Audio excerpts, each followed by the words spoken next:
All right, today we are talking with Fitz Koehler from Fitzness. Welcome to the show. Yeah, thanks guys. Super happy to be here. Awesome. So we actually met you at Donna Marathon weekend in February. You were the race announcer for the first time for that event, and I have to say you made an impression. Well, thank you. Hopefully a good one. Yes, yeah. Like I know you left that kind of wide open. You left an impression. You were so much fun, and like your energy was palpable. I think that was the difference. I'm used to people reading off people's names as they come across, or kind of having that DJ that has those like DJ jokes that that are out there. Like, oh, I think she thought this was 1.3 instead of 13.1. Those kind of things. But yeah, I think what was interesting about Fitz is you really connected and gave some stories behind some of the runners that were interesting, like some pre-interview stuff that you brought out during the race, and just the high energy. And like, I think you probably hugged more people at the finish line than anybody. Yeah, my commitment to my races is no announcer will ever love your runners more than I do. And I feel strongly that I win that competition hands down. But it's interesting how many people think announcing is something that you hand off to a radio DJ or just anyone not afraid of a microphone. And I think that is doing your race and your athletes a major disservice.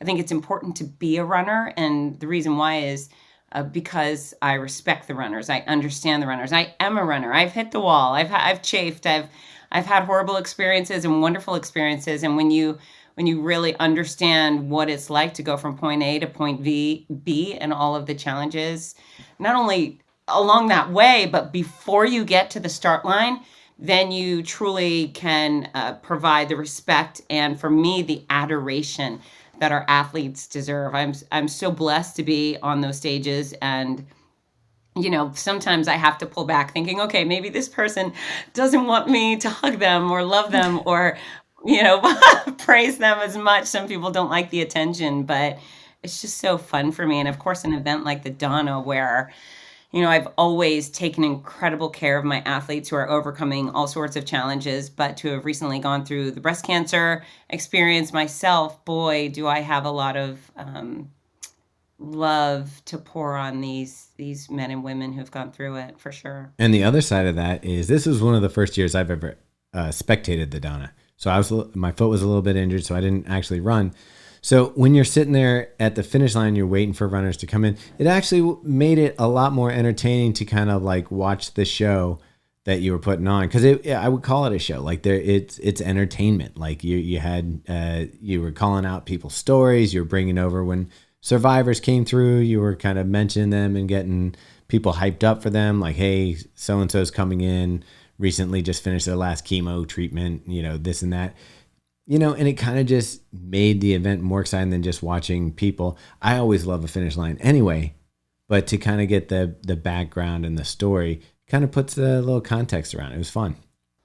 So interestingly enough, our athletes clearly get the top billing as far as priority goes. Sponsors, any smart business knows that you got to take good care of your sponsors, and I do that. But I also know that usually there's hundreds or thousands of spectators that are stuck with me for hours. I show up at a finish line and maybe their person doesn't arrive for 5 hours, and they deserve to be entertained and engaged with. And, you're right.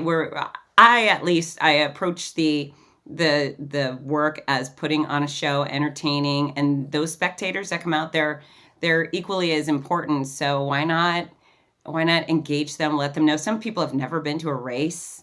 And those are the people we're trying to grab too. Say, hey, find yourself. Look very closely at our athletes. And if you're one of those people who says, I can't do a 5K, I can't. Okay.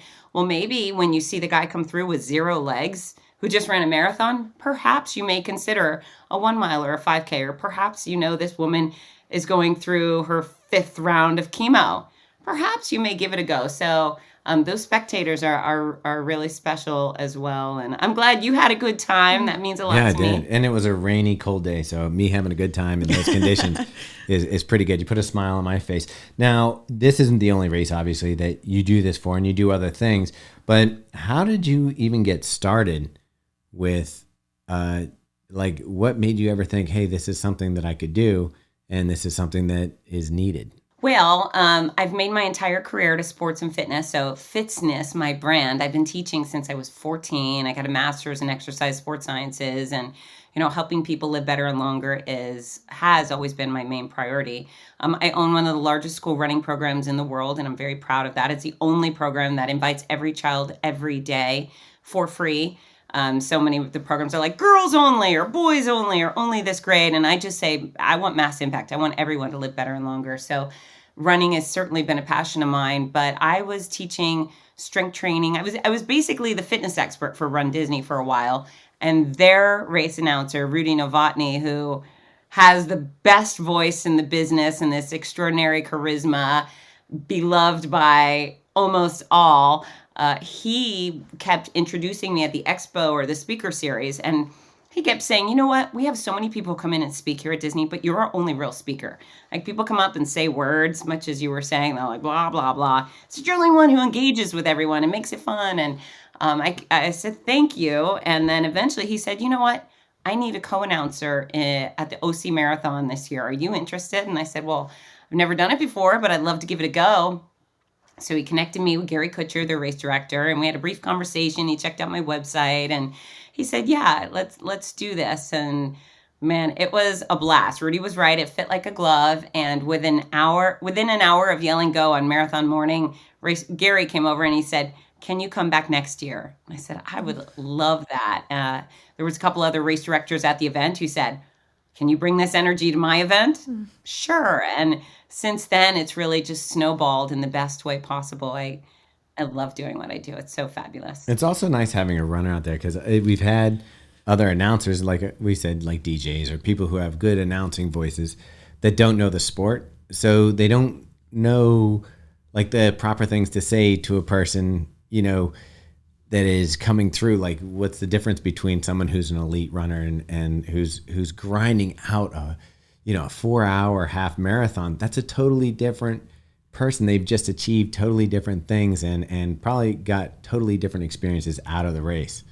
Yeah. I mean, there's a lot of people that will do the basic job. I mean, it's amazing how many people I replace. They'll say, gosh, we've had this guy for 20 years and he's still going, hey, bib 1254, good job. Bib 345, good job. Like, if I know my bib number. Yeah. And they're doing the countdown at the start line, which is so cringeworthy. 10, 9, 8. It's dangerous. It's embarrassing. No, that's not acceptable. And so I didn't get to hear your start. What's your start? Runners. I go, runners, set, go! I do it. Bam. Yeah, and it's not like the air horn. Is that the least motivating, most annoying sound in all of sports? Yeah. It is, perhaps? But I don't know. For some reason, the clown in me loves it. Well, you know what I mean? Some people don't know that there's a difference. They don't understand that there's a couple of us out there, and sadly, it is just a few of us providing an elevated, all-encompassing experience. On occasion, we actually know a few race announcers who are nasty to the runners. They like, that woman hates me. I'm like, I don't know why she doesn't like you, because we're here to serve you. I would say, besides structure and so forth, my number one job is to just be nice to the athletes. So if somebody could walk away thinking you're a mean man or a mean woman, that's I don't know. I just think I know that there's so much more opportunity for these start and finish lines than even the massive races understand. And my only problem is I wish I could be in 5 different places at once, because it breaks my heart when an athlete gets a less than experience on race day. Yeah. I almost feel like you have to be an endurance athlete to be a race announcer, because you are there before we, the runners, are getting people ready, hyped up. You are there through the last finisher, which on a marathon day, that's a full day. That's like longer than a full day. It's an ultra. Where do you get the energy to be like on for that long? Well, the comparison is most race announcers are just sitting in a chair, blah, blah, blah. It's not really quite taxing, as you see the way I work. I mean, during the Donna, I'm pretty sure I did a half marathon that day chasing Yeah. our breast cancer survivors back and forth. So the way I do it is very taxing. The way anyone would do it, it's a long day. I mean, we just announced LA Marathon this weekend. I think I arrived at 4:30 and I left at 4. So it's definitely a long day. However, to me, the ending of the race is the most exciting part. I mean, except for the start line, which I love because that's the only time we're all together, and I love helping people create that energy and that sound you can only get when you have X amount of thousand people lined up. But I am exhilarated by a 7-hour marathoner. Give me an 8-hour marathon person, hell yeah, because those are the life-changing moments. And so, yeah, I get sad when they take away timing. I get sad when they take away my sound equipment. Sometimes they're like LA, they kicked us out. They said, you're done. Our sound people have to go home. And then I have no more powers other than the regular Joe. But yeah, I don't know. I feed off of runners. That's it. They're my fuel. And so it's really easy to go 7, 12 hours because those people deserve it the most, right? They deserve as much of a welcome as the first person, For sure. maybe more. Yeah, I totally agree. I'm really curious. So obviously you have a passion for fitness and endurance. Was that something that was like, as a child, were you like, this is what I want to do when I grow up? Like, when did you find the love of that, and when did you find running? So I was always sporty. My family was very athletic, and I played soccer and I did speed skating and cheerleading and you name it, I did it. My older siblings, I only have 2. They were both elite athletes. They won state championships in their sport and got scholarships. I was mediocre at best, but I just love playing. I love wearing the uniform. I love being part of a team. And then when I was 14, I had knee surgery, went to physical therapy. I thought maybe I'd want to do that. But post-surgery, when the PT started messing with my incision, I thought, ew, that's gross.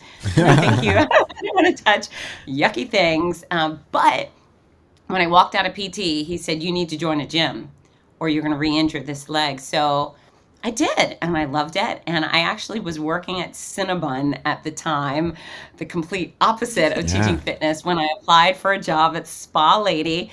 And they said, well, have you ever taught fitness before? And I said, no, but I do aerobics all the time or group fitness. And I think the instructors are really cool. And I learned a lot in physical therapy. And they said, well, hey, why don't you teach a class on Friday night? So with no training at all, thank God I'm a gamer, because I was like, okay, I'll do it. And it went pretty well. And they hired me and I continued on. And, you know, that led me to the path of teaching here at the University of Florida and then teaching on television and teaching in other countries. And my career had just continued to grow and grow. I really adore working with athletes. Sport-specific training is really intriguing, and it's a wonderful way to make an impact on someone who's already working really hard to be fit and help them do better in that sport. So yeah, I was always sporty. It wasn't until I was about 19 or, well, maybe 2021 where I started competitively kickboxing that I actually became a quality athlete myself. So I went from mediocre, tried hard, rode the bench sometimes, to finally being the one girl. You know, in a fight, you don't ride the bench. You show up and it's your game until the fight's over. And so that was really rewarding for me. It was a great opportunity to learn discipline. And if I wanted success, I'd fight for it literally and figuratively. And, you know, then once I retired from fighting, running became this easy breezy sport that was fun and kept me fit. And here's the deal. I am a lot slower than I look. People look at me and my body and they're like, zoom, zoom, you must be a great runner. And I was, no, I'm not. I'm a middle to the back of the packer, depending on where I am. And I feel great about it. There's not a competitive ounce left in my body as far as athletics go. And I'm really just out for athletic adventure. So are you still running and racing like today, or are you primarily just going to these events to announce? Well, so right now I'm booked about 30 events this year, which eats up my weekends, which means I can't participate. But I ran Boston Marathon in October, so that was a wonderful experience. I am scheduled to run a Spartan 10K in Montana in early May. And so I pick and choose, and you know, whatever pops up that looks fun, I can make it happen, I will make it happen. Meg blew past something though that I thought was like a key lesson for anyone is when someone asks you, can you do this? And you might be scared, you might be nervous, you may not have the experience. Say yes and figure it out and take advantage of the situation. I built my career on that. I mean, so many people are like, have you ever done this? Can you do this? I'm like, yeah. And that's it. Figure it out. And I've learned the hard way on many occasions, but I used to say before I was diagnosed, I would say, well, it's not cancer. It's not so bad. And then all of a sudden it was cancer. And now I can look back and now I'm like, well, compared to that, how hard could this be? And so it's, I certainly wouldn't, if I were given the choice to have cancer or not have cancer, I would not have the cancer, but it certainly has made me even bolder. God help everybody, because I'm already a bit of a handful. Thankfully, I use all my powers for good and not evil. If I had bad intentions, I could probably wreak havoc on somebody or something, but yeah, life is short. Go for it. No matter what. Who cares if you look stupid or if you're not so great? Big deal, right? Yeah. And that's another interesting thing is that, I think for the most part, when we talk about cancer and diseases like that, you assume that it doesn't happen to fit people, or you assume that it doesn't happen to people that are taking care of themselves, that it's somehow a form of decay for people who are lethargic or not, living life right. You're an example of this can really affect anyone. And that, it's one of those things that if you are not on top of your game and getting checked and doing all the things that you need to do, you could let one slip by the goalie here. This is brilliantly said. I am that exhibit A. If it could happen to Fitz Koehler, it could happen to anybody. But this is where this fitness thing really kicks in and matters. So I was done with my 6th round of mean chemo. So everyone's treatment is different, but what I had was 6 rounds of this vicious type of chemo, 4 different drugs that wreaked havoc on me. I was bald. I was sick. I was getting IV fluids every day. Even when I'd fly to a race, they'd hook me up with IV fluids before an event, after event. It was severe. And then after that, I had another basically year of a lesser, still mean chemo. But I was going in for chemo number 6, and before they'll give you the drug, you got to meet with your oncologist, blah, blah, blah. And every part of me had deteriorated. It was my hair, my fingernails, my innards, my eyes changed color. My vision was bad. It was just indescribable how bad things were. And Dr. Gordon had me fill out this form, and there was a couple of red flags. I was starting to show the stress, and he said, Fitz, you're doing so great. And I'm sitting in his office crying and shaking because I'm about to go in for another one of these horrible chemos. And I said, I'm not doing well at all. He goes, you're doing so great. I said, why do you keep saying this? He said, Fitz, the chemo we put you on is the most toxic type of chemo we give anybody. He said, most people are hospitalized up to a month or so. Most of my patients end up with a feeding tube from this stuff. You have suffered greatly. I agree. He said, but you have also traveled around the country having more fun and adventure than most healthy people do in a decade. Yeah. You have done great. If you were not so fit and strong coming into this, you would not have been able to continue doing what you wanted to do. So when I tell you did great, you have to believe me. And so that was an interesting perspective. But, my message to folks, like you said, is get those annual exams no matter what.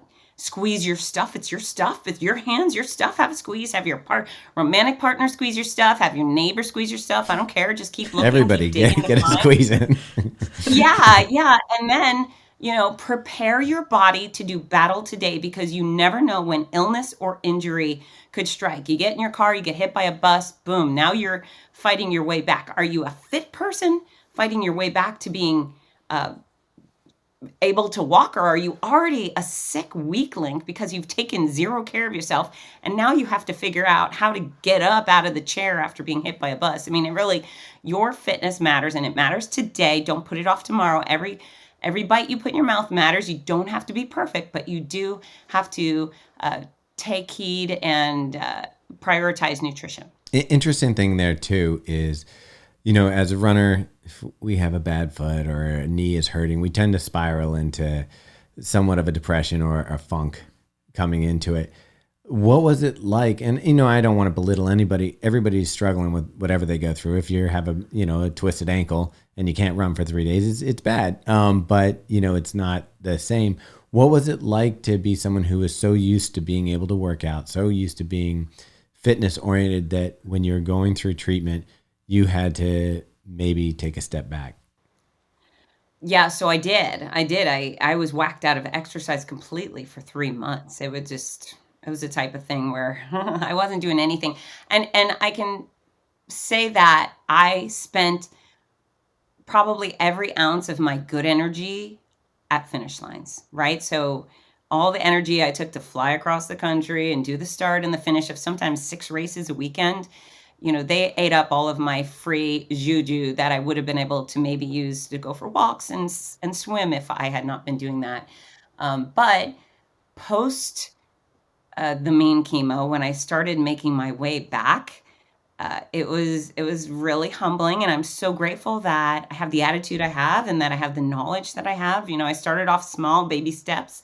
Just got in the pool one day and started wiggling. That was my goal. And then the next day I got in the pool and I did a little walking in the shallow end, and I built up. But I remember going into the gym for strength training and sitting down on a couple of machines, and really I was lifting about 25% of what I had previously lifted pre-cancer.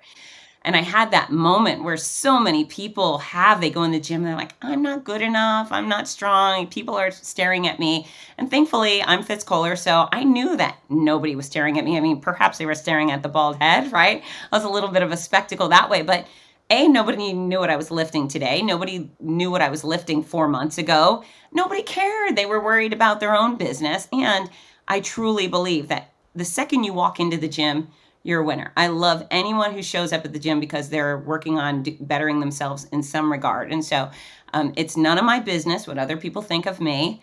If I'm out doing my best, then that's good enough. So yeah, I did go through some of those things. But on the bright side, Tom, and I can tell you that I really enjoy a challenge. So I had lost a bunch of weight. I lost a bunch of strength, and I was super excited to gain it back. Now I had an official goal in front of me. I had chemo butt. It was like it got skinny and then my butt was saggy, and I did not like that. So I was on a mission to get a round rump again and some more. I love muscles. And so, yeah, there were silver linings all over the place. I had the really fun opportunity to rebuild myself and,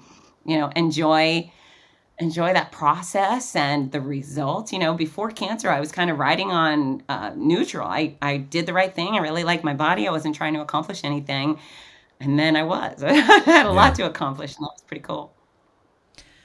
When you got the cancer diagnosis, you took a step back, like you couldn't work out for 3 months, but you were still going to these events and you were still announcing. And from an outsider's perspective, you didn't make it seem that hard, but obviously you were struggling. Was there ever a point where you were like, I need to just stop everything? Or were your doctors advising that? Or were you just so determined that you were like, this is what I'm doing?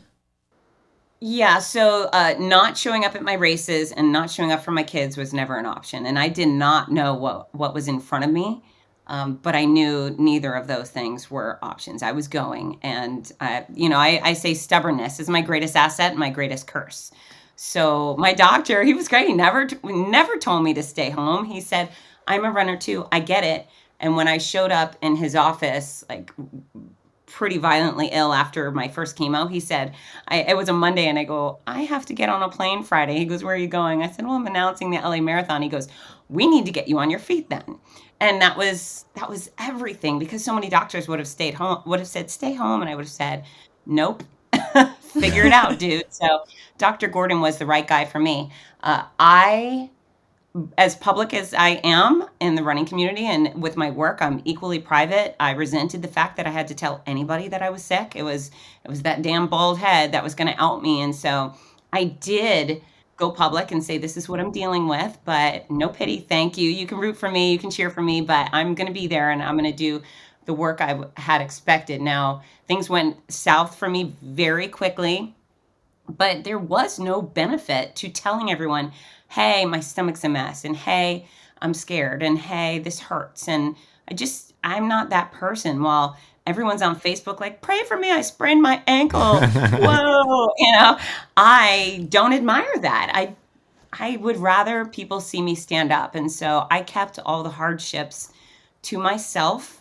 I did probably cry every day, but I did it alone in my bathroom or in my car. And I would spend a lot of nights sick on the bathroom floor in my hotel, just sleeping on the floor. Why do we do that, by the way? That's like, I don't know why it's so comfortable to sleep on the bathroom floor, but I would get up and I'd put on my running clothes at 4 a.m. or whatever. But the second I stood on my stages, almost all of the bad stuff would waste away. I got to be full force Fitz Koehler. I got to enjoy In the zone. the energy that those runners provided, and who could think of themselves while surrounded by such goodness. And so the races were, there was so much hardship involved in getting to do what I do, but then the second I got to do what I do, it was miraculous.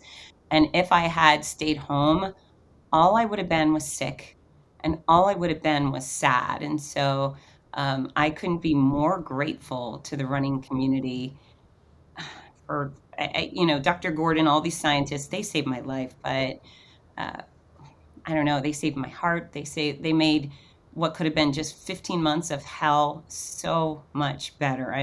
I will be forever grateful. And if it looks like I'm a little over the top on the runners, that I love them a little much, I do. I'm so appreciative. So it's an interesting take, because I do believe there's a generational gap here in how people deal with adversity these days. Like, I think that, I'm a little bit of the school where, things are tough for everybody, and not everybody needs to know how tough it is for you. Sometimes your toughness and getting through something is a great example of how to deal with it. Now, I find that newer thoughts are share everything that's going on with yourself, because somebody else may be going through it too, and it would be help them to know that you're going through it. Where do you fall on that line? Like, when you see people on like Instagram crying, and you see people saying, I've just had too much, can you empathize with them, or do you feel like, hey, toughen up, you need to get a hold of yourself? I think there's a place for public things, and then there's private issues, and I don't think private issues belong on public forums. I do not. And I'm also completely averse to pity. I mean, you could chop all of my limbs off, and if someone gave me the look of, oh, poor girl, I'd be livid. So I don't enjoy pity. I don't think it's rewarding, or that's not who I want to be. That's not who I want to be perceived at. And so accepting pity is accepting defeat. Right. Yeah. So here's interesting is, other than the Donna, since I've been diagnosed, I have never once put on a pink ribbon. Now, pre-diagnosis, I wore plenty of ribbons for all my friends, doing all the things. The second I was diagnosed, I thought, F that. I will not give this disease one more place of honor on my chest. No, thank you. And so many people are out in the warrior shirts and the breast cancer survivor. And if that makes them feel good, great for them. It sends like chills up my spine. It makes me recoil. It's appalling. And so, interestingly enough, at the Donna, I had to kind of coach myself up to, okay, these pink ribbons on these shirts aren't about you, Fitz Koehler. It's about the event. And I can totally get behind that. But, so many of us are built differently. And, there's a few main themes of my book, my memoir on the subject. And number one is perspective. For me, even though I was scared to death, once I was confirmed, hey, you're going to live, I decided, okay, well, I'm not a kid with cancer, and it's not my kid with cancer. And those two things would be way worse than whatever I'm dealing with as a grown-up adult. So perspective, I kept that in my pocket. My passions, I think everyone needs to keep pursuing the things they love, no matter what the circumstances. I hope those people in Ukraine are listening to their favorite song. I hope they're cuddling with their pets. Whatever keeps them happy, I hope they're incorporating that into their life to manage the stress and the fear, etc. And then last but not least, I think you have to make the choice, be deliberate about being positive, because you get no extra points for being the saddest girl in the room. And it, again, I had those probably daily cries. It was awful in many regards. But then I would dry my tears and I'd put on my big girl panties and I'd go out and have a productive day, or at least have a productive nap. And yeah, it's attitude. You make choices. I didn't choose cancer. I chose the way I dealt with it. And in hindsight, I'm very proud of the way I persevered. Yeah, obviously you would have loved to have never gone through the whole cancer diagnosis and process. But do you feel like it's almost given you a new perspective on life in general? It's interesting. You know how some people, they hit this fork in the road, whether it's disease or loss, whatever, and they say, "Oh, I need to do this instead. Like this is my aha moment." My aha moment is that the foundation I had already built was spectacular. Keep doing what I'm doing. The attitude I had carried me through. So I'm a little even more exaggerated about the attitude. But along the way, where I had really, as you see on social media, I recoiled from telling anyone the truth of what was going on with me. At some point, I started thinking, wow, this is kind of funny. Like all the things that were happening, nobody talks about them and they were absurd. There's just so many outrageously hilarious things, because who would fathom this stuff would go on? So I started thinking, wow, I could tell people the funny stories. And then, you know, then I realized I am who I am and I help people live better and longer. And now I have the tools to help people through these type of nightmares doing better. So, that's where I changed, is I let all the gory details pour out in the book. I'm a little less private about me now because it's helpful and useful to other individuals. And I get messages all the time, hey, I did XYZ going through my brain cancer because I read your book, or because you gave me the poke in the chest to keep perspective. So yeah, this is sadly / wonderfully a part of who I am, and I might as well use it to help others do better, right? Yeah, I do think that it's fortunate that you do have a passion. There's so many people out there, and usually runners at least have running as a passion, stuff like that. But there's so many people out there that I find lack passion for any particular thing. Like you can like I find that myself, I like talking to runners because I can always find something in common with them. I go to other parties sometimes and I find myself standing around because like I can't talk to people who don't have a passion. and I would think the scariest thing would be to go through this and not know what your reason for pushing through would be. I agree. But there's something, and if you like animals, okay, I love animals. Animals are really a great source of comfort to me and fun, and just love them so much. If you're in the hospital and you can't be with your favorite donkey or chicken or dog, I often get strange. online and look at funny animal videos, right? My favorite hashtag right now, TikTok, is huskies being dramatic. So there's always a way to include the things that you like. You may not even recognize them as your passion, but do you like being outside? I mean, I've got all sorts of be outside apparatuses for me, so I could just do anything and everything. I have a shower outside my house now because I like to be outside. I have a single person tent in my backyard. Just if I'm going to be on my computer, I might as well be in my tent, So there's ways to include the fun stuff in your life wherever you are, and no matter what you're going through. So you mentioned your book, which came out in 2020, I think. Is that correct? I think so. Yeah. And you tell a lot about What's the name of the book? Yeah. What is the name of the book?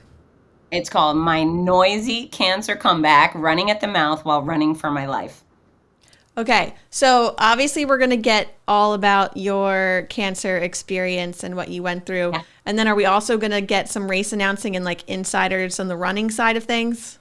Well, yes, that's actually, so I don't necessarily think going through cancer is all that interesting. I mean, some of the things that happened to me were funny, but it's where cancer collides with race announcing that makes for one hell of a wild ride. I mean, can you imagine just think you have a stomach bug. Forget the bald head. Forget all the other things. Just imagine you have food poisoning, and now you have to fly to California. What does that look like? Oh. Okay, and now you're hosting 30,000 people. What does that look like? And so, yeah, it's full of what I think are really funny anecdotes from the running and racing world, a bunch of heartwarming stuff where, athletes just showed up, and again, they didn't know what was going on, but they showed up with a solution, and on a handful of occasions, it was snacks and drinks. And I'm not really good at, even now, I went to LA Marathon. I don't think I ate till 3 p.m. that day. Oof. Nobody brought us food. I didn't have any food. I just didn't, couldn't. So I was still doing that nonsense when I wasn't feeling so good. And there was a couple of times I almost ate it on a start line stage or on a finish line stage. And right before I passed out, Joe Runner showed up with some Gatorade or a banana or whatever it was. There was really some miraculous stuff. There was some really funny occasions. I got trapped well, I didn't get trapped, but I was in Atlanta in the airport naked when a crisis went down. And so that story is in the book. What? Were you just trying to get through security quickly? Like, what was Perhaps. I'm gonna make you read about it, but you can leave your shoes on. All behind the scenes race announcing scoop and race organizing scoop for Big Sur, Los Angeles, Encinitas, Sur Marathon, Buffalo, all the Wonder Woman events. I think I hosted 30 different events during chemo. Just crazy stuff, funny interactions with strangers. And while this is going on, 2021, you got a break. So a forced break during when COVID hit, and basically everything was shut down. What did that do for your career when that was going on? Because we're heavily involved with some of the races and stuff like that. We kind of went in a different direction when COVID hit. What was that like for you? Yeah, interestingly enough. So I was diagnosed in February 2019, and everything went on forward, and then my last event was March 8th. It was LA Marathon was in 2020, was the last mass gathering in the country before it shut down. And so at that point, I had fought tooth and nail to be at every last event. I had 2 months left of chemo. And as you can imagine, I was a little bit bitter that they were shutting the world down for a virus after I had just done all the stuff. No masks. I hugged every stranger. I was officially the most immune compromised person on planet Earth. Never held me back. And so, we got a virus. We got to shut everything down. So I was bitter because I just wanted to continue doing. I know how much race announcing means to me and to my athletes, or at least the races do. So I lost, I think, about 40 events within a week. It was cancel, and it was gut wrenching. We're all like, it's only going to be 2 weeks. We'll just go inside for 2 weeks and we'll be fine. The Big Sur Marathon, which I adore, it's them in Monterey. They canceled for 2 years right away. All of 2020, all of 21. And those are events that I look forward to, not only for the event, but the people, the staff. I count the days to get to many of these events. So anyways, that was really heartbreaking. But what it did, I had been maybe about halfway through the book writing process. And so while we had nothing else to do, me and my laptop would sit out in my backyard and write and write and write. So I did use a bulk of that time to write the book, have it edited, published, etc. So that was pretty productive. I do keynotes anyways. I'm a corporate speaker. So I ended up doing a bunch of those online. So, you pivot, you figure it out. And what I did when things started turning back on, and I got a little angry. So as an entrepreneur, as a private business owner, you know that you work so hard to build your business. It was a little angering that they took away my income and my opportunity and my passion. So I decided that I was going to do whatever it took to earn back at least all the financial loss that I lost in 2020 with new events. And so I have. I've booked myself up, so I've fully compensated for all my losses in 2020. What was the first race you came back to after they started being public again? I think my first race with Lake Havasu is that Arizona or Nevada? I think it's Nevada. It might be on the border.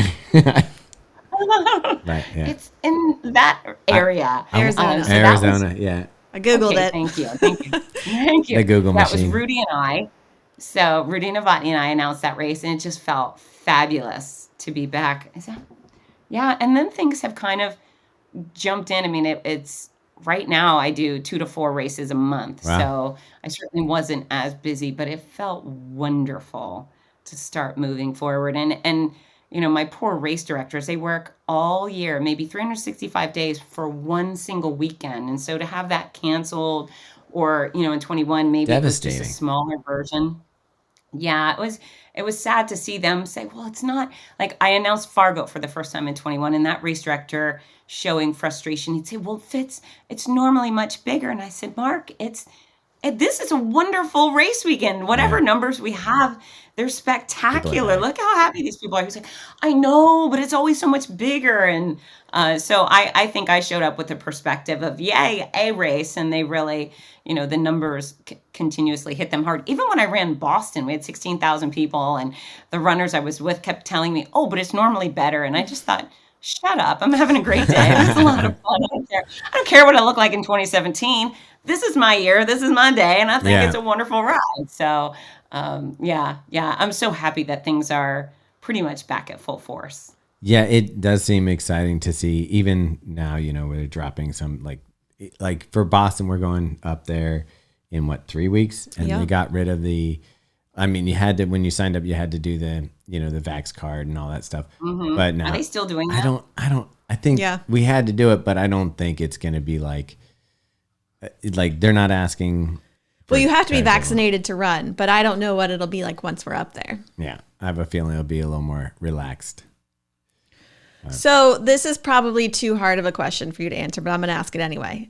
Do you have a favorite event to go announce? Big Sur. I knew that was coming. So I can give you a short list. Okay. I can't pick one. I cannot pick one. I love LA because it's the biggest. I love Big Sur for a million reasons. It's a very posh experience. It's glamorous and lush and magical. Buffalo is the most patriotic. OC's this incredible beach party. The DC comic races. So I have 8 of those this year. DC Superhero Run.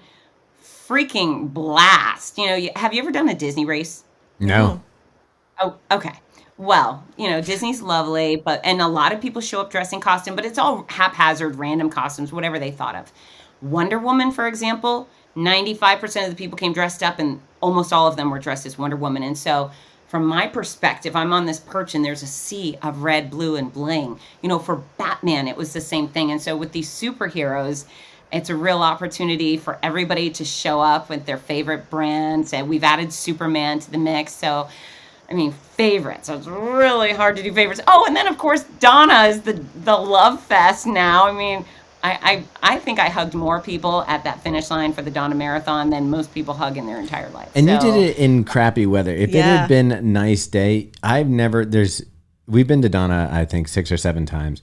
And when you're there and the weather's good and people afterwards are celebrating and stuff, there is a feeling of just general love that I've never had at any event before. Like there's just like a really good, so get excited for the future for that, because when it hits hard.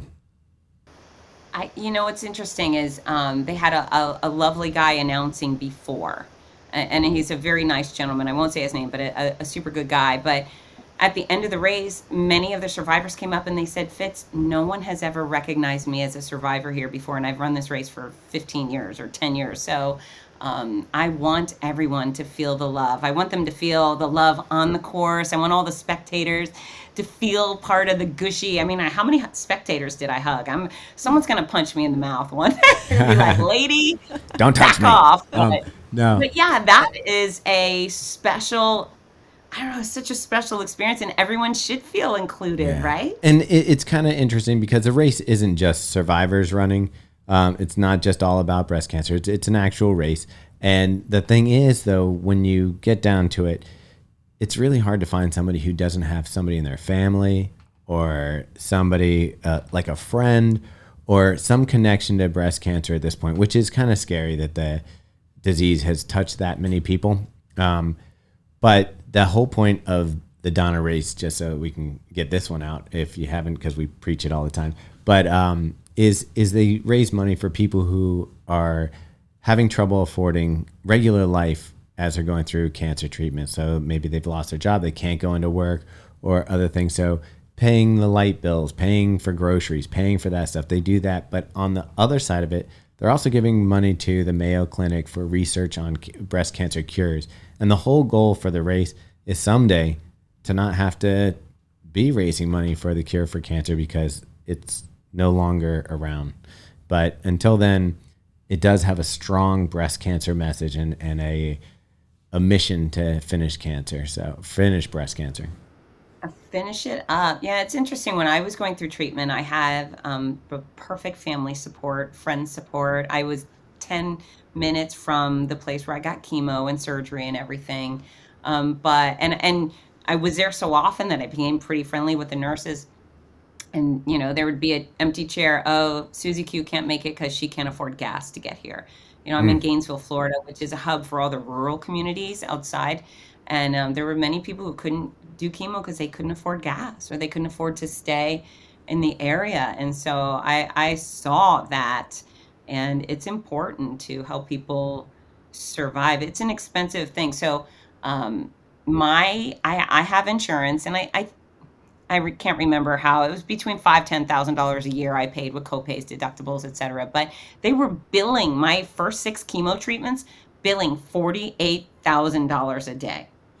Oh. Yikes. Now, mind you, nobody on earth pays those prices, right? Nobody pays those. And if you're, there was a homeless woman who we know is a heroin addict and so forth. She paid nothing for the same treatment. So there's also like people getting free treatment, right? But if I wasn't well employed here, the $5,000-$10,000 a year worth of treatment costs could have sank my ship. So it's a really nice thing to do, is help people with their living expenses. And then, of course, I love a vaccine. I mean, and I hate using the word vaccine because the COVID vaccination thing is such a debacle.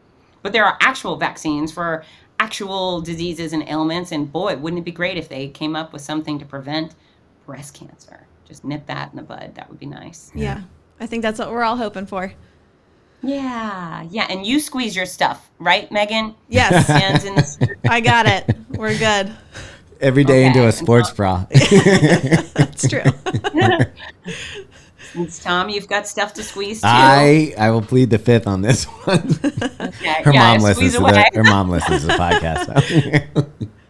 So. And here's, I got to tell you, I love your advertising agency, and your t-shirt design for the Donna 5K is, I think, my favorite t-shirt design of all time. It was beautiful. All weekend I kept telling Amanda, our race director, the rainbow on the finish line structure is so beautiful, and then the shirts were so pretty, and I meant to ask for one. They ended up giving me sweatshirts, which was just great because of the weather, but I left, and I actually reached out and I said, Amanda, I feel like a nerd, but could I please have one of those 5K shirts? They're just so beautiful. So congratulations. Thank you for that. You guys are so talented. Thank you. It actually worked out really nice because the day wasn't super sunny. It was actually quite chilly, but it looked warm when you looked up at the start line because of the bright colors and everything. So I thought it came off nicely. And I was actually surprised running through Jacksonville how much art and street art there is in the downtown area. So it was actually a fun 5K course just to see.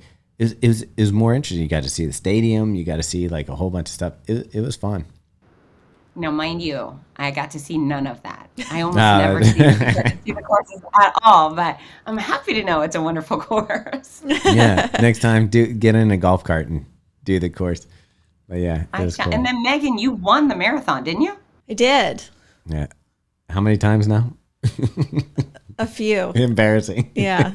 Yeah. Incredible. Don't be embarrassed. Be proud. You very talented athlete. I was super proud of her because not only did she do that, were you the third place overall? Yeah, it was a rough day out there, so I ended up pretty close to the top with some other very, very fast dudes. But the first guy was a good 30 minutes ahead of me. But were you third overall? Yeah, I think so. Yeah. That's outstanding. Sorry, I didn't know that. I should know that, but that's all good. That's incredible. Meg's a beast.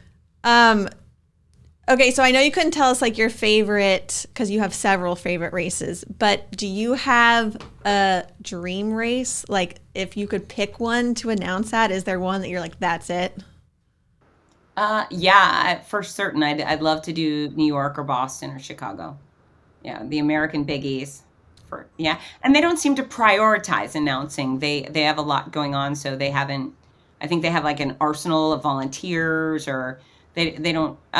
Now Chicago has Dave Kappas, who's top notch, but I don't think the others have a announcer per se. They've just got a bunch of people who fill in.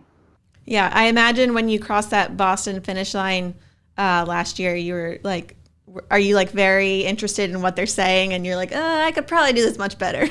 Hey, I'm right here. Fitz Koehler. Yeah.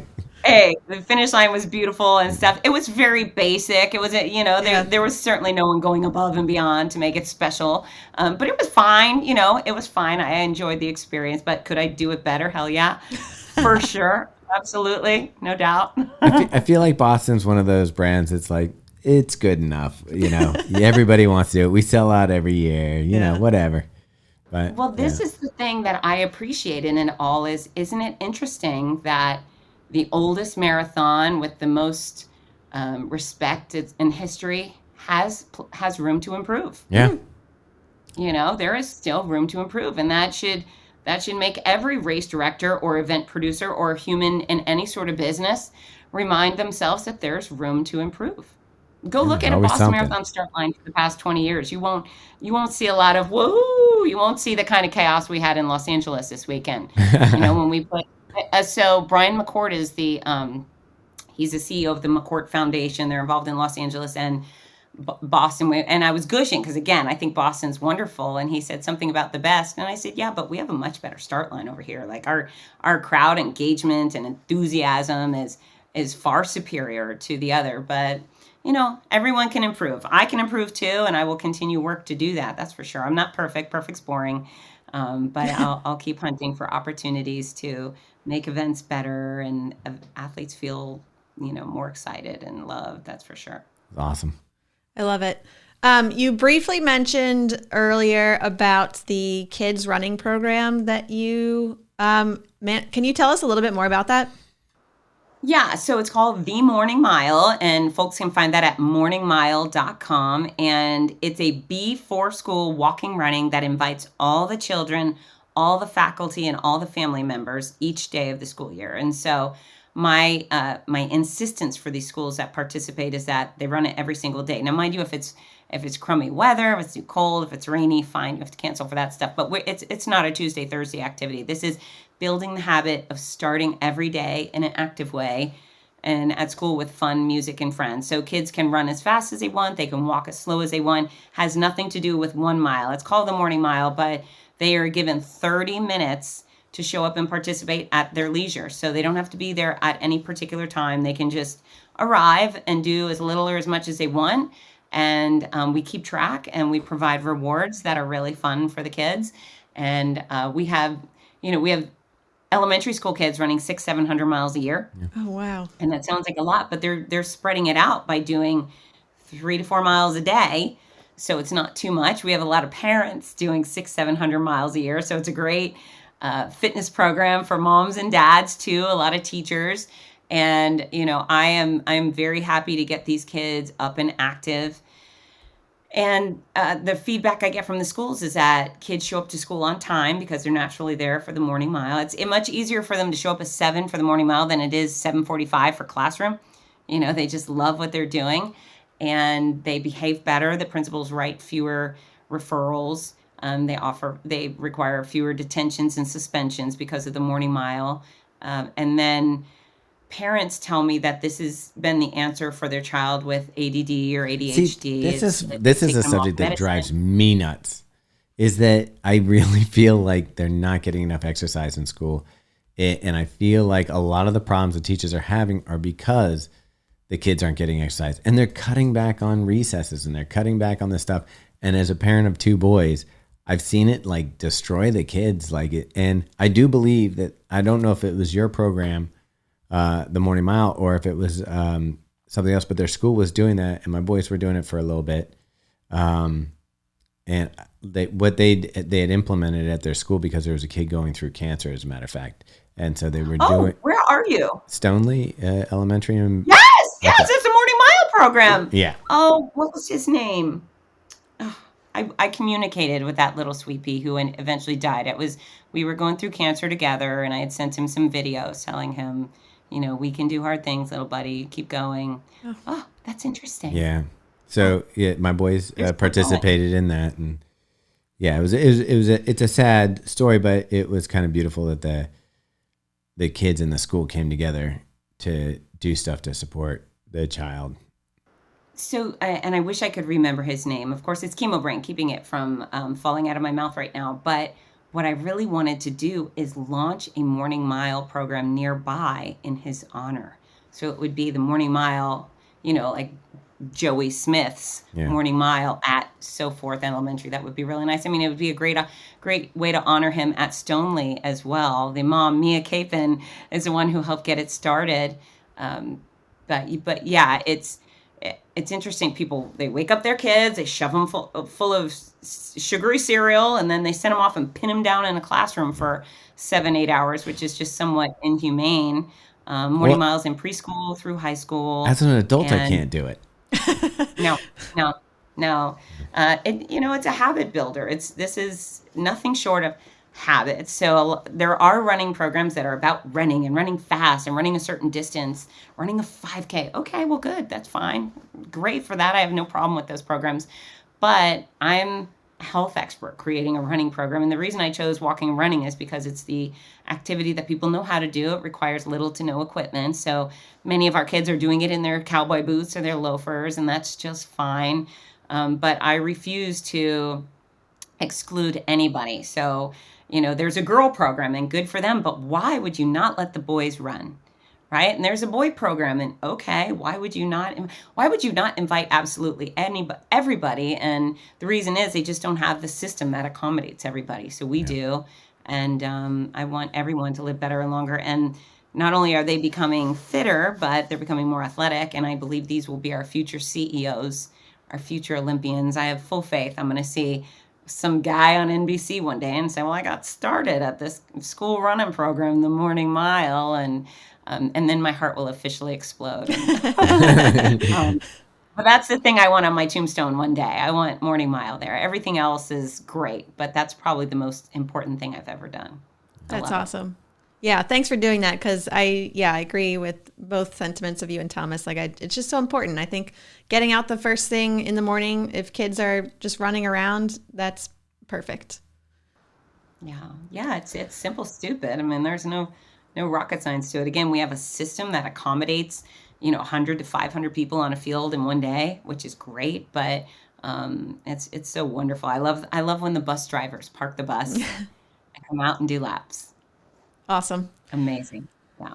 Okay, so we're almost to the hour mark here. So we have a few end of podcast questions that we love to ask everyone. The first one is headphones or no headphones when you're on a solo run?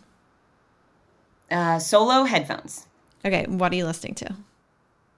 Oh, well, I often listen to podcasts. I particularly love Rob Lowe's Literally podcast. Okay. And then if not, maybe Garth Brooks or Ludacris. Those are wow, that's three two sides of the coin. Favorites. Okay, what is your post-race celebratory meal or beverage? And this can be post-race after you've run or post-race after you've announced. Oh, boy. Well, I can tell you that it's always a Diet Coke, preferably decaffeinated Diet Coke. So that is number one. Okay. Sparkling water. Decaf Diet Coke. And this is funny. I have so many runners around the country that show up and they bring me decaf Diet Coke. It's a thing now, which I really appreciate. And then I'm an Irish vegetarian and I love potatoes. So any sort of salty potato chip, French fry, baked potato, mashed potato, I don't care. Just Diet Coke and some sort of potato. I like it. Okay, our last question. If you were not a race announcer, what would you be doing? Oh, gosh. You know what? I think I would do something, maybe rescue animals. Okay. I like that. Yeah.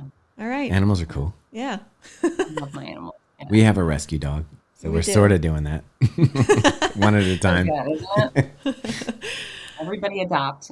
Yeah. All right, Fitz, thank you so much for coming on our podcast and chatting with us today. It was fun to get to know you a little bit more. And your story is very inspirational. And I have a feeling our listeners are going to very much enjoy this one.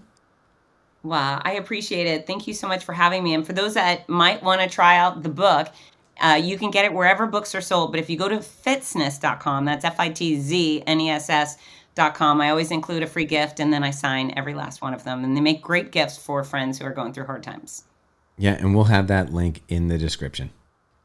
Awesome. Thank you both so much. I hope to see you soon. Yeah. Yeah. All right, let's roll.